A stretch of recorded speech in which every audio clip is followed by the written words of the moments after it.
हर खबर पर होगी आपकी पकड़। डाउनलोड कीजिए एबीपी लाइव ऐप। आज एंकर चॉइस से पहले आपको सुनना चाहिए अभिनेता सलमान खान को, जिन्होंने लॉकडाउन की धज्जियां उड़ाने वालों के खिलाफ आवाज बुलंद की है। और इशारों में सलमान खान ने कहा है, तबलीगी जमात के लोगों पर इशारों में कहा है कि ये नियम तोड़ना, लॉकडाउन का उल्लंघन करना गलत है। इसी के साथ साथ वो हिंसक गलियां जो डॉक्टर्स को, मेडिकल स्टाफ को निशाना बना रही हैं, उस पर भी बोले हैं सलमान खान। इसीलिए हैशटैग सलमान और एबीपी के जरिए सुनिए सलमान खान क्या कह रहे हैं, समझिए और शेयर कीजिए अपनी राय। वक्त एंकर चॉइस का है, लेकिन सबसे पहले सुनिए सलमान खान क्या कह रहे हैं। तो हेलो, नमस्ते, अस्सलाम वालेकुम, सत श्री अकाल, केम छो। ना बिग बॉस अभी नहीं शुरू हो रहा है। टीवी वाला बिग बॉस, ये जिंदगी का बिग बॉस शुरू हो गया है। सब घर में बैठे हैं, लेकिन कुछ लोग हैं जो कि उल्लंघन कर रहे हैं। अब हाल ही में मैं यहां पर आया 2 दिन की छुट्टी के लिए, और छुट्टी हो गई।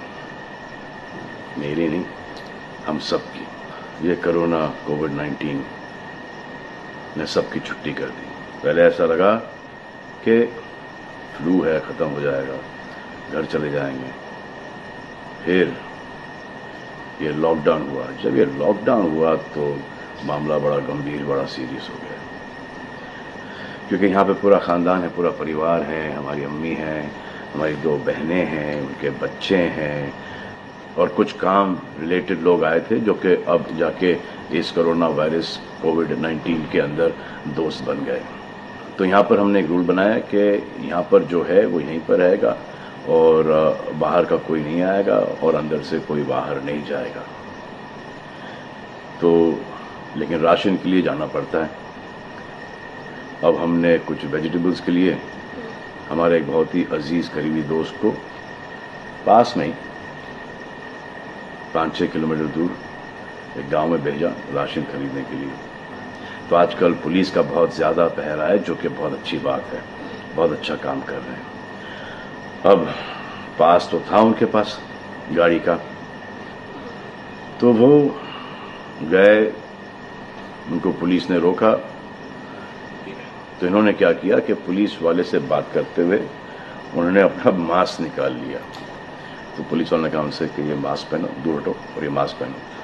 तो उनको समझ में आ गया कि जो नहीं करना था उन्होंने किया। यहाँ पर आए, उन्होंने ये कहानी बयान की, और मैंने उनसे कहा कि ये जो कि आपको मना किया गया था करने के लिए, वही आपने किया, और निहायत ही बेवकूफ़ी की चीज़ की। दिमाग से निकल गया। सोचा कि बात कर रहा हूँ तो मुंह दिखा के बात करूँ, जो कि नहीं करना चाहिए था उस वक्त। अब जिसको ये बात समझ में नहीं आ रही कि इसको मैं कहाँ लेके जा रहा हूँ, वो मेरी बात गौर से सुने। किसी भी बीमारी में रिजल्ट पॉजिटिव होना बहुत दुखदायक बात है, और स्पेशली उस बीमारी का जिसका कोई इलाज नहीं है। लेकिन किसी पॉजिटिव पेशेंट के दिमाग में एक नेगेटिव थॉट आ जाना, एक उसका संयम खो देना, होप खो देना, वो उससे बुरी बात है। और जो पॉजिटिव टेस्टेड पेशेंट है, उसका दुख ना समझना, वो एंटी ह्यूमन, एंटी इंसानियत है। जो पॉजिटिव टेस्टेड पेशेंट है, उसके बाद ये समझ में आ जाती है कि हमने एहतियात नहीं रखा, गलती हमसे हो गई। और जो नेगेटिव है और एहतियात नहीं रख रहे हैं, वो जल्द पॉजिटिव हो जाएंगे, ये गारंटी है। और फिर अपने पूरे खानदान को ये बीमारी दे देंगे। खानदान से मोहल्ले को, मोहल्ले से शहर को, शहर से पूरे हिंदुस्तान को। क्या कहा है गवर्नमेंट ने कि बाहर मत जाओ, सोशल गैदरिंग्स ना करो, यही कहा है ना। दोस्त यारों से ना मिलो, आइसोलेशन में रहो, घर में रहो, परिवार के साथ रहो, परिवार के साथ वक्त गुजारो। ये सब किसके लिए? उनके लिए नहीं, हम सब के लिए। नमाज पढ़ना है, घर पे पढ़ो। पूजा पाठ करनी है, घर पे करो। बचपन में ये सीखा था कि भगवान हमारे अंदर है, तो अगर भगवान के घर जाना, अल्लाह के घर जाना है, परिवार के साथ जाना है, तो निकलो बाहर। मरना तो एक दिन सबको है, लेकिन क्या कोई मरना चाहता है? ये यहां पर आके ये बात चेंज कैसे हुई? इंडिया के आवाम को, इंडिया की आबादी को कम करना चाहते हो, starting with your own family. तुम्हारे बच्चे, तुम्हारे माता पिता, तुम्हारे बुजुर्ग जिन्होंने तुम्हें पाल पोस के बड़ा किया है, उनके साथ शुरुआत करोगे। अब आप बताओ, पुलिस का साथ देना, गवर्नमेंट का साथ देना, डॉक्टर्स का साथ देना, जो लोग बैंकों में काम करते हैं उनका साथ देना या नहीं? अब वो लोग इस बात का जवाब दो जो कि गवर्नमेंट की बात नहीं सुन रहे कि वो सही है, गलत है, करेक्ट है, रॉन्ग है, नेगेटिव सोच रहे हो या पॉजिटिव सोच रहे हो। अगर आपके एक्शन सही होते तो ये लॉकडाउन अभी तक के खत्म हो गया होता और कोरोना वायरस भी। अगर आप ऐसे बाहर नहीं निकलते ग्रुप्स में दोस्त यारों के साथ, तो पुलिस वाले आपके पुट्ठों पर डंडा नहीं मारते। आपको क्या लग रहा है इसमें कि पुलिस वालों को मजा आ रहा है? किसने रोका आपको राशन लेने में? जाओ ना, किसने रोका है? खाने पीने का सामान लेने जाओ, घर तुरंत आ जाओ, पास में जाओ, किसने रोका है? मास्क पहनो, ग्लव्स पहनो, अकेले जाओ। गवर्नमेंट ने यह वादा किया है कि राशन पानी सबको मिलेगा। आपको क्या लगता है कि पुलिस वाले, डॉक्टर्स, नर्सेस जो बैंक में काम कर रहे हैं, उनको कोरोना वायरस नहीं होगा? उनके परिवार को नहीं होगा? लेकिन उनको देखो, फिर भी वो 18-18 घंटे काम कर रहे हैं। किसके लिए काम कर रहे हैं? आपके लिए काम कर रहे हैं। और वो भी आपको रोकने के लिए नहीं, कोरोना वायरस को फैलने से रोकने के लिए कर रहे हैं।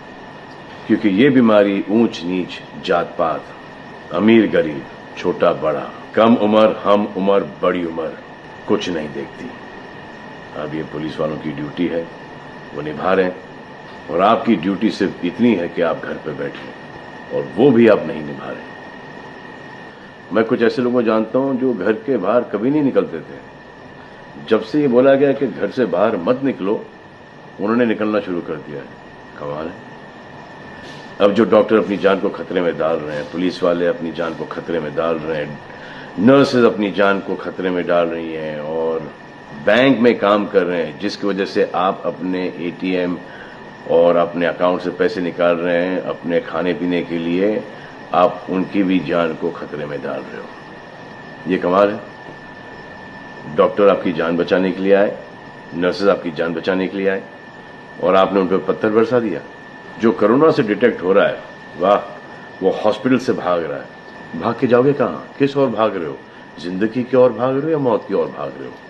अगर ये डॉक्टर तुम्हारे इलाज नहीं करते और पुलिस सड़कों पे नहीं होती, तो चंद लोगों की वजह से, जिनके दिमाग में ये चल रहा है कि हमें नहीं होगा, वो हिंदुस्तान के ढेर सारे लोगों को लेकर चल बसेंगे। देखो, मैं उनकी बात समझता हूं जिनके पास कुछ खाने को नहीं है, बच्चों को खिलाने को नहीं है। अब उन्हें मैं सलाम करता हूं, क्योंकि वो भी ये जानते हैं कि परिवार गुजर जाने से बेहतर है कि ये बिना खाए पिए ये वक्त गुजर जाए। बहुत अच्छा काम हो रहा है, और ऐसा लग रहा है कि वाकई में हिंदुस्तान एक दूसरे से दिल से जुड़ा है। लेकिन चंद जोकरों की वजह से ये बीमारी फैली जा रही है। अगर आपके एक्शन ऐसे नहीं होते तो पुलिस के लिए एक्शन ऐसे नहीं होते। अगर आपके एक्शन ऐसे नहीं होते तो हजारों पुलिस वालों को, हजारों डॉक्टर्स को, नर्सेस को और आवाम को कोरोना वायरस नहीं होता। इतने लोगों का काम तमाम नहीं होता, और अभी तक हम सब वापस से काम पे लग गए होते। चाइना से शुरू हुआ है, चाइना में कब का खत्म हो गया। लेकिन इन चंद लोगों की वजह से पूरा हिंदुस्तान एक लंबे समय के लिए घर पे बैठेगा। मान लिया है बड़े ताकतवर हुआ, बड़े बहादुर हुआ, इतने बहादुर, इतने ताकतवर हुआ कि आप अपने परिवार वालों को कंधा दोगे, उनकी अर्थी उठाओगे। इतना जिगर है आप? क्यों आप यमराज और मलिकुल मौत बनना चाहते हो? और क्यों अपने परिवार के लोगों पे इन्ना लिल्लाह है और राम नाम सत्य है पढ़ना चाहते हो? हर बात के दो पहलू होते हैं, इसके भी दो ही हैं। एक पहलू यह है कि हम सब रहें, दूसरा पहलू यह है कि कोई ना रहे। आप डिसाइड करो, और सब शुक्रिया अदा करो पुलिस फोर्स का, डॉक्टर्स का, नर्सेस का, जो लोग बैंक में काम करते हैं, उनका रिस्पेक्ट करो, उनको जिनको हुआ है, और एहतियात रखो कि ये आगे ना फैले, और दुआ करो कि वो नौबत ना आए जहां पर आपको समझाने के लिए मिलिट्री बुलाई जाए। तो ये सलमान खान आप सुन रहे थे एबीपी न्यूज पर। कितनी गहरी बात सलमान बोलते बोलते रह गए। क्या आप इतने बहादुर हो सकते हैं कि अपने परिवार के लोगों की अर्थी या जनाजे को कंधा दे पाए? शुक्रगुजार रहिए कि आपकी जो हरकतें हैं उसके बाद कितने लोगों को आपने खतरे में डाल दिया, सेना ना बुलानी पड़ जाए, इस बात का शुक्र मनाइए। सलमान खान ने साफ साफ कह दिया कि आप जो हरकतें कर रहे हैं, आप डॉक्टरों पे जो हमला कर रहे हैं, आप पुलिस वालों पे जो हमला कर रहे हैं, ये जाहिलाना हरकत है। आप लोग अपने घरों में रहिए, क्योंकि घरों में रहेंगे तभी आप सुरक्षित हैं। सलमान खान खुद बताते हैं कि 2 दिन की छुट्टी के लिए वो अपने गेस्ट हाउस में आए थे, लेकिन उसके बाद छुट्टी ऐसी हुई कि परिवार के साथ वही हैं, लेकिन वहां रहकर भी सोशल डिस्टेंसिंग का पालन कर रहे हैं, घर के अंदर महफूज।